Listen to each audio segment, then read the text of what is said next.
नमस्कार दोस्तों, आइए हम लोग डिस्कस करते हैं अपनी मोस्ट इंपॉर्टेंट क्वेश्चन सीरीज का फर्स्ट क्वेश्चन। अब ये क्वेश्चन आर्बिट्रेशन का है। आर्बिट्रेशन आप समझते हैं, हमारे जो पिछले जितनी भी सीरीज हमने चालू की है, जितनी चलाई है, कंपनी लॉ हो, लेबर लॉ हो, इन्वायरमेंटल लॉ हो, क्रिमिनोलॉजी एंड पेनोलॉजी हो, ये सारा ही डिक्टो क्वेश्चन हमारे इंपॉर्टेंट सीरीज से ही आए हैं। ठीक है, एग्जाम में। ठीक है, इसका लाइव डेमो के लिए हम डिस्क्रिप्शन में आपको दे देंगे, और आगे आने वाले वीडियोस के बाद ये सेशन पूरा कंप्लीट जब हो जाएगा तो हम लोग एक क्वेश्चन पेपर के फॉर्मेट में भी हम देंगे, उसमें आपको डिस्क्रिप्शन से लिंक देते जाएंगे, तो इससे आपको जस्टिफाई हो जाएगा कि हमारी कितनी रियलिटी रही है एग्जाम में। ठीक है, आइए हम लोग समझते हैं फर्स्ट क्वेश्चन। आर्बिट्रेशन को एक सिंपल लैंग्वेज में अगर हम बात करें, एक साधारण तरीके से जो हम लोग सब जानते हैं कि आर्बिट्रेशन क्या होता है। ठीक है, इसको पहली बात तो section 2 sub clause 1 sub clause A में मेंशन किया गया है। ठीक है, आर्बिट्रेशन एंड कंसिलेशन एक्ट 1996 में। ठीक है, इसके section 2 sub clause 1 sub clause A ये जरूर मेंशन करके आना आर्बिट्रेशन में। ठीक है, अब ये क्या होता है, जो पहले गांव में पंचायतें होती थी, जो हमारा कोई डिस्प्यूट हो जाता था पड़ोसी से, तो हम क्या करते थे, पंचायत बुलाते थे। पंचायत बुलाते थे, जो पंच का मतलब होता था, जो 5 लोग डिसाइड होते थे। ठीक है, 5 लोग पंच उसको बोलते थे, या एक हो गया या 3 हो गया। ठीक है, उस तरीके से हम लोग जो पंचायत को के ऊपर डिपेंड हो जाते थे कि पंचायत जो फैसला करेगी, मुझे और पड़ोसी को दोनों को मान्य होगा। ठीक है, उसे कहते हैं आर्बिट्रेशन लेमैन लैंग्वेज में। आइए, फर्स्ट लाइन हमारी है, देखिए oldest form of administration of justice, न्याय के प्रशासन का ये पुराना रूप है। जो पंचायत होती थी, ये बहुत पुराना रूप है, जिसे आर्बिट्रेशन आज हम कह रहे हैं। ठीक है, there was no court of law और जस्टिस, उस समय कोई कोर्ट नहीं होती थी। उस समय कोई भी कानूनी कोर्ट के रूप में आर्बिट्रेशन या पंचायत को ही माना जाता था। ठीक है, third point, panch is also kind of arbitration. ठीक है, पंच जो है वो आर्बिट्रेशन का ही एक प्रकार होता है। ठीक है, एक रूप होता है। Panchayat was very chief of village and some same time binding upon the party, जैसे दो पार्टियों में जो जिसमें डिस्प्यूट है, हमारे ऊपर और हमारे पड़ोसी के ऊपर, दोनों पार्टीज में अगर डिस्प्यूट है, हम थर्ड पार्टी यानी जो आर्बिट्रेटर है, उसके ऊपर हम लोग भरोसा करते हैं, और जो वो डिसीजन देगा, ठीक है, ये लीगली जो भी डिसीजन देगा आर्बिट्रेटर, वो दोनों पार्टीज पे बाइंडिंग होगा। ठीक है, दोनों पार्टियों को मानना पड़ेगा वो उसकी बात। ठीक, ये आर्बिट्रेशन का मतलब होता है। ठीक है, अब इसकी मीनिंग में हम जाते हैं। इसका मीनिंग का क्या है, procedure in which dispute is submitted by the agreement of party, दोनों पार्टीज का एग्रीमेंट होता है। फर्स्ट पार्टी सेकेंड पार्टी दोनों आपस में मिलकर एग्रीमेंट करती हैं कि हम थर्ड पार्टी यानी आर्बिट्रेटर को अपॉइंट करते हैं अपना डिस्प्यूट सॉल्व करने के लिए। ठीक है, तो फिर इस केस में ये बोला गया कि इस dispute is submitted by the agreement of party, ये दोनों एग्रीमेंट करते थे। ठीक है, to one or more arbitrator, एक आर्बिट्रेटर अपॉइंट करके फैसला करना है या 10 लोग को बुलाना है, वो डिपेंड करता है दोनों पार्टियों पे। ठीक है, एक पर्सन डिसाइड करेगा, दोनों का सॉल्व करेगा, या 10 लोग मिलकर डिसाइड करेंगे, it's depend on both parties. ठीक है, next, who make a decision who is binding on both parties, जो डिसीजन देगा वही दोनों पे मान्य होगा। ठीक है, डिसीजन देने वाला आर्बिट्रेटर है। ठीक, नेक्स्ट, इंटरनेशनल कमर्शियल आर्बिट्रेशन, भैया ये पूछा जाता है, शॉर्ट में पूछा जाता है क्वेश्चन ना, ये सेक्शन जरूर मेंशन हमने किया है, आप लोग भी नोट कर लो। सेक्शन 2 सब क्लास 1 सब क्लास एफ, वो पहला ए में है, आर्बिट्रेशन ए में है, और इंटरनेशनल कमर्शियल आर्बिट्रेशन एफ में है। ठीक है, आइए समझते हैं। Arbitration relating to disputes arising out of legal relationship whether contractual और नॉट। ठीक है, चाहे कॉन्ट्रेक्चुअल लीगल रिलेशनशिप हो, एक ठेके पे एक कॉन्ट्रैक्ट पे डिपेंड हो या ना हो। ठीक है, ऐसे डिस्प्यूट्स को हम सॉल्व करने के लिए आर्बिट्रेशन का हेल्प लेते हैं। ठीक है, considered as a commercial under Indian law. ठीक है, इसे कमर्शियल लॉ के तहत, इंडियन लॉ के तहत इसे कमर्शियली हम ट्रीट करेंगे।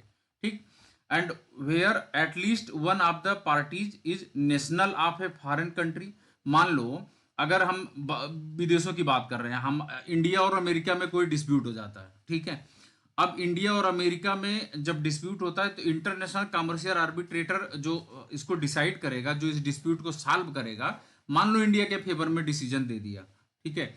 इंडिया के फेवर में डिसीजन देने के बाद वो जो उसका आउटकम्स आया, जो अवार्ड आया, जिसे हम डिसीजन बोलते हैं, ठीक है, वो डिसीजन जो है हम इंडिया में, पूरे इंडिया में इम्प्लीमेंट कर दिया जाएगा, पूरे अमेरिका में इम्प्लीमेंट कर, मतलब वो सेम कंट्री में पूरे इम्प्लीमेंट कर दिया जाएगा जो भी डिस्प्यूट रहेगा, ठीक।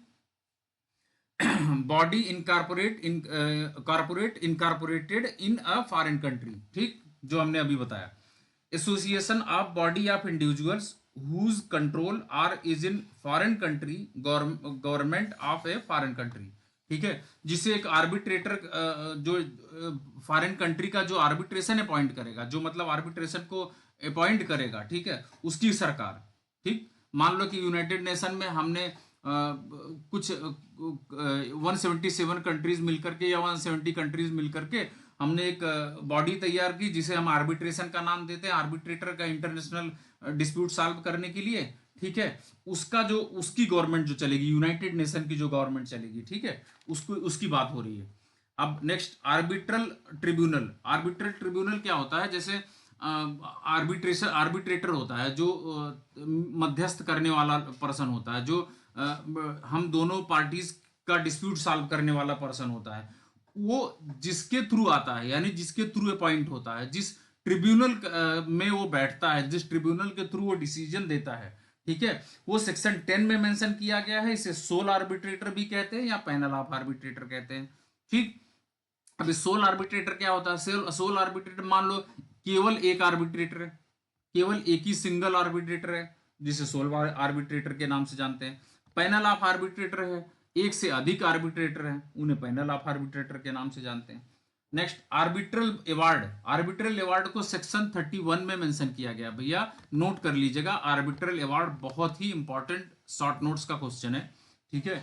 हम जो बताते जा रहे हैं उसको नोट करते जाइएगा, बहुत ही इंपॉर्टेंट है आर्बिट्रल अवार्ड, ठीक है। आर्बिट्रल अवार्ड क्या होता है? जब आर्बिट्रेटर कोई भी डिसीजन या आउटकम्स दोनों पार्टीज या किसी एक सिंगल पार्टीज के फेवर में आता है, डिसीजन देता है, उसे अवार्ड कहते हैं, उसे आर्बिट्रल अवार्ड बोला जाता है, ठीक है। जो भी डिसीजन या आउटकम्स आता है, ठीक है, उसे आर्बिट्रल अवार्ड बोलते हैं। Means decision includes interim award, ठीक है। इंटरिम अवार्ड मींस क्या होता है? इंटरिम अवार्ड होता है decision made during proceeding on any matter on which final award can be made, ठीक है। जो भी जिस पॉइंट पे डिस्कशन चल रहा है, ठीक है, जिसका आउटकम्स आता है, जिसका डिसीजन फाइनल होता है, that is known as a interim award, ठीक है। नेक्स्ट हम लोग डिस्कस करते हैं। अब देखिए, हाँ, इसमें final arbitral award is final decision, जो उसका आर्बिट्रेटर का जो फाइनल डिसीजन होगा वही फाइनल अवार्ड माना जाता है, ठीक है। अब इसमें हाई कोर्ट इन्वॉल्व हो सकती है, ठीक है। इंटरनेशनल कमर्शियल आर्बिट्रेशन में हाई कोर्ट इन्वॉल्व होती है, ठीक है। डोमेस्टिक में भी हाई कोर्ट इन्वॉल्व होती है, डिस्ट्रिक्ट कोर्ट में भी हाई कोर्ट भी इन्वॉल्व हो सकती है, डिस्ट्रिक्ट कोर्ट में भी ये केस चल सकता है, जिसे प्रिंसिपल सिविल कोर्ट के नाम से जाना जाता है, ठीक है। Administrative assistance to facilitate conduct of arbitral proceedings, parties of tribunal which consent of parties में arrange for administrative assistance by a suitable institution or person, ठीक। इसके हमने पूरा डिस्कशन कर लिया, आपको समझ में आ गया होगा कि आर्बिट्रल ट्रिब्यूनल क्या है, ठीक है, इसका एडमिनिस्ट्रेटिव असिस्टेंस क्या होता है, इसका क्या रोल होता है, पार्टीज का कंसेंट लेना जरूरी है जब आर्बिट्रेशन को अपॉइंट किया जाएगा, जब आर्बिट्रेटर को, तो दोनों पार्टी का कंसेंट लेना जरूरी होता है, ठीक है। Next, characteristics of arbitration. इसे देखिए, जब दोनों पार्टियां, यदि दोनों पार्टियां एग्री होती हैं, ठीक है, तब उसे कंसेंसुअल बोला जाता है, ठीक है। जब दोनों पार्टी एग्री होंगी कि हम आर्बिट्रेटर अपॉइंट करेंगे, चूज करेंगे, ठीक है, पार्टीज चूज आर्बिट्रेटर, पार्टियां अपने आप से चुनती हैं आर्बिट्रेटर को, except when can't agree on an arbitrator then court choose. अगर वो दोनों पार्टी आपस में नहीं सहमत होती हैं कि हम आर्बिट्रेटर नहीं चूज करेंगे, हम नहीं अपॉइंट करेंगे, तो उस केस में कोर्ट इन्वॉल्व होती है, कोर्ट आर्बिट्रेटर देती है दोनों का डिस्प्यूट सॉल्व करने के लिए, ठीक है। ये confidential except when disclosure is needed for implementation और इन्फोर्समेंट। ठीक है, जब आर्बिट्रेटर अपॉइंट होगा, जो भी डॉक्यूमेंटेशन आर्बिट्रेटर और पार्टीज के बीच में शेयर किया जाएगा, जो भी कॉन्फिडेंशियल इंफॉर्मेशन शेयर की जाएगी, ठीक है, वो डिस्क्लोज नहीं होगी। ठीक है, next, types of cases that can come under arbitration: all disputes which can be decided by civil court involve private right। Property का केस हो गया, मनी से रिलेटेड केस हो गया, मनी लॉन्ड्रिंग भी हो सकता है, damage for breach of contract हो गया। ठीक है, वैसे मनी लॉन्ड्रिंग के लिए मनी लॉन्ड्रिंग एक्ट बनाया गया है अलग से। ठीक है, इसमें इसको नहीं कंसिडर किया जाता जनरली।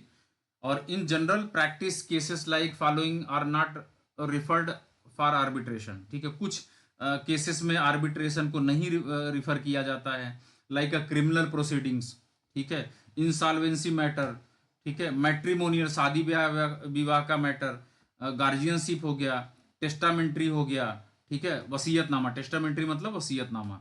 ठीक है, वाइंडिंग अप ऑफ कंपनी। ठीक है, ये इन कुछ केसेस में जो है आर्बिट्रेटर को अपॉइंट नहीं किया जाता है।